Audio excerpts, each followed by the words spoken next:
Hello, JA volunteers. Thank you for taking time to participate in this volunteer orientation to help you prepare for your JA program experience. Let's kick off with our Inspiring Tomorrows video.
So let's take a moment to reflect and think about when you were in elementary or middle school. Were there any adults in your life that were special to you? How did they connect with you? What were some characteristics you admired about them? How did they have an impact on your life? Why was your relationship important to you as a young person? Keep your mentors in mind as you think about how you interact with students. Let's learn more about what it's like to be a student today. Junior Achievement is a leader in 21st century education. As a JA volunteer, you'll be leading lessons that incorporate each of these 4 characteristics of school life today. Our student-centered curriculum inspires learning through hands-on activities, group discussions, and self-reflection. JA's nationally developed curriculum is designed for and encourages a collaborative experience. Your stories as the volunteer and real-world examples breathe life into JA's important learning objectives. When we resonate with a story, we release neurochemicals that increase empathy and connections. And research shows that students need a personal connection to information to encode it to memory. Integrating your story prompts students to reflect on the lesson's relevance in their own lives too. Talk to the educator and work to identify locally relevant events that you can tie your stories and ideas into. For example, local businesses that students might visit, or some upcoming community events. As a JA volunteer, you are showing that society is invested in the future and cares about young people. Let's learn more about what to expect when you visit the classroom and how you can prepare to have a meaningful impact on the youth you'll inspire. Student-centered learning and asset-based approach. So over time, there has been a transition from educator-centered to now student-centered learning. So what exactly does student-centered learning mean? That's a great question. So this means that rather than the educator being the most common source of information and an unquestioned authority figure, student-centered learning identifies students' prior knowledge, their experience, and strengths, and builds on that to incorporate new ideas and growth. Students take ownership of their own learning and are involved in decision-making in the classroom. Questioning is encouraged. Each student is a member of their learning community. So what are JA's expectations of volunteers when going into the classroom? Well, when volunteers show up in the classroom, it's important to be present as your authentic self. Have fun, of course, while you're there. We're here to have an impact on tomorrow's leaders, and you'll notice that your greatest impact will come when you're genuine, transparent, and when you bring energy to the classroom. You want to be sure to embrace the students without preconceived assumptions, and you want to encourage them to be their authentic selves as well. Remember, no community is uniform, and each student should be celebrated for their uniqueness. That said, now let's explore the different learning styles. I see a variety of learning styles here. Can you tell me more about the learning styles I might see in the classroom? Sure. So students may have things in common with each other, but each student brings a unique perspective and personal approach to learning. Various approaches to instruction address the different learning styles of students. For example, you will have students that prefer to learn visually or auditorily. They like to listen to material. You may have students that prefer hands-on physical activities, verbal activities, where they like to speak or write. You might have students that are more logical or tend to be more social or more solitary. With our volunteers as the drivers, the JA curriculum emphasizes community, builds on students' previous knowledge, and addresses all learning styles. So, do the volunteers have to figure out how to incorporate all the learning styles? Don't worry, the JA curriculum is developed to include all learning styles, so that's already built into the materials. JA provides volunteers the curriculum prior to their experience to review and prepare. The curriculum the volunteers receive includes things like posters and key term cards, student handouts, games, or any blended assets like videos, along with a written presentation guide for the volunteers to take with them into the classroom. So speaking of volunteers in the classroom, could you tell me more about what the actual classroom environment will look like? Sure, it's a fun place to be. So, today's classrooms are designed for collaboration and flexibility. You might see students sitting in desk pods at group tables. Maybe they're in a circle. They might use movable desks and chairs. You will often see in classrooms that there might be reading corners, technology stations, focus spaces, and more. So how could I learn more about the students that I'll be working with when I'm in the classroom? Yes, JA volunteers will have the opportunity to connect with the educator prior to their learning experience so that they can learn more about the students and to review best practices when working with the students in the classroom. So the JA staff member that the volunteer and teacher are working with will help coordinate that connection between the volunteer and the teacher. So do you ever have any volunteers that are nervous about going into the classroom? Yes, it's often that volunteers can be nervous at the beginning of their JA experience. It's okay that they are, but truly we find that once volunteers see how excited the students are to learn more about them and about the JA activities they're going to be leading, nerves truly do subside and it becomes such a fun experience for our volunteers and of course for our students. Which then leads me in kind of to the next piece of technology. So let's talk about that. What is some technology I might see in the classroom? Yeah, so there definitely will be technology in classroom today. It is utilized quite a bit.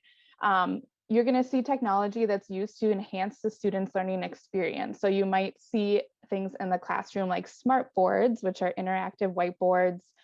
You might see tablets, laptops, iPods, headphones, and more. So the typical JA lesson will not require the use of personal devices for students, but you still might see that some students are using personal technology to assist their learning in the classroom. Thank you.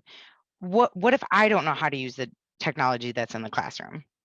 Not to worry about that. So the educator will be there and the educator will share information with you about how technology is used in their classroom.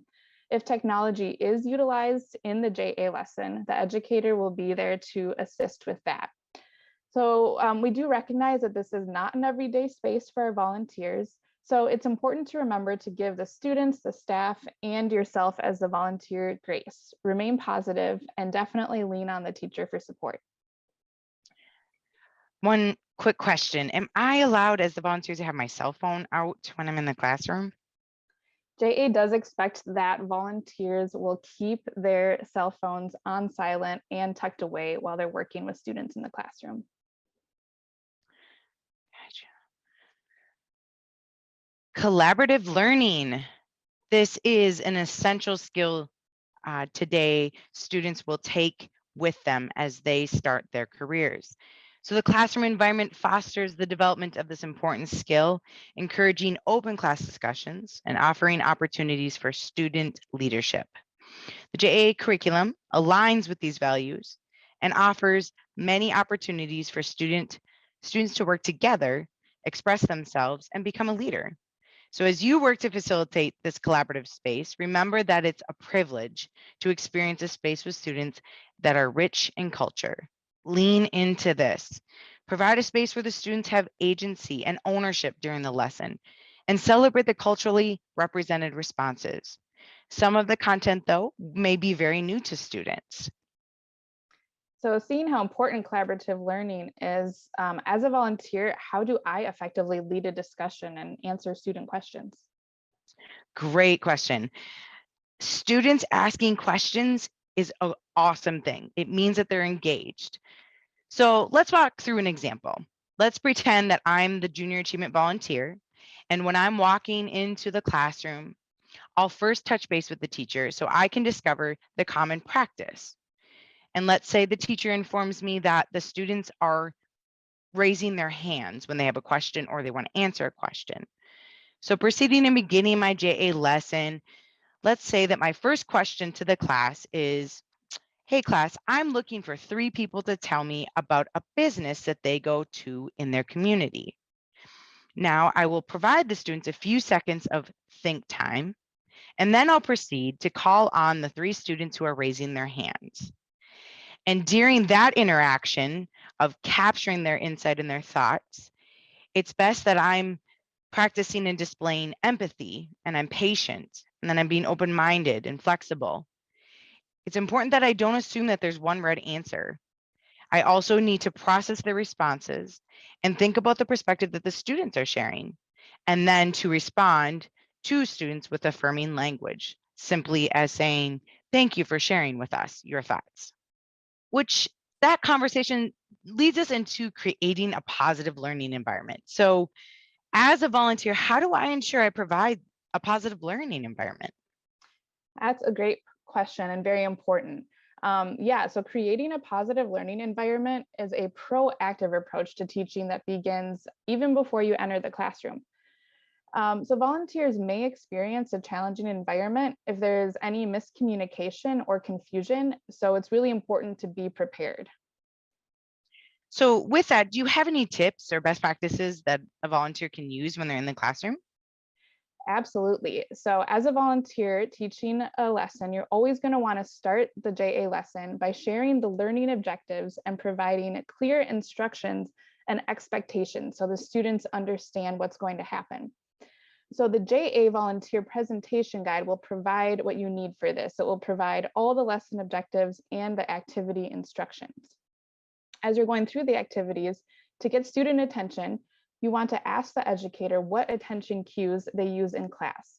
It's most helpful to use what the teacher already has in place because the students already know it. As we mentioned before, when describing an important concept or giving directions, you want to do your best to reach all learning styles by verbally explaining, visually showing, and even physically modeling when it's appropriate. You want to make sure that you are checking for understanding from the whole group frequently. You might use simple hand gestures to do this, such as saying, please give me a thumbs up if you understand, or a thumbs down if you're not sure. If students seem like they're unsure, it's good to rephrase the instructions in a new way. You also always want to allow students time to process before answering your question. And utilizing the tools that the educator already has in place will provide you with the best opportunity to lead the class effectively, As we mentioned earlier, teachers will be in the classroom with you at all times and will be assisting you with all of these things. The educator should never be leaving you, the volunteer, alone in the classroom. If they do, you must tell your JA staff contact. So as we wrap up the volunteer orientation, it's important that we touch on empathy and kindness. So no matter what lesson or concept our volunteers are teaching, approaching the experience with kindness and empathy is critical for positive and meaningful impact. The best thing our volunteers can do is fully prepare for the lesson, lean on the educator's knowledge of the students, and be patient with everyone in the classroom. If you mispronounce someone's name or you forget a student's preferred pronoun, etc., just acknowledge it and correct yourself. The students know that you are human too. And the most important thing is that you are showing them that you care. So thank you, volunteers, for being empathetic and kind while providing a safe learning environment for our young people. Wrapping up the orientation officially to look at our next steps. Please note that your JA staff person has provided and or will provide all necessary information regarding how to connect with your classroom teacher so that you can proactively prepare for your experience and capture the insight that's valuable when being in their classroom. You have been provided or will be provided resources and volunteer guides that from your JA staff person to help you prepare. Please do review and monitor and track and take time to go through the information that's being sent to you from your JA staff. And of course, enjoy your experience, have fun, but along the way of any of these steps, please make sure to communicate with your JA staff if you have any further questions, need of support, and or have any feedback. So on behalf of Junior Achievement, thank you for sharing your time, knowledge, and kindness with our young people. Take care.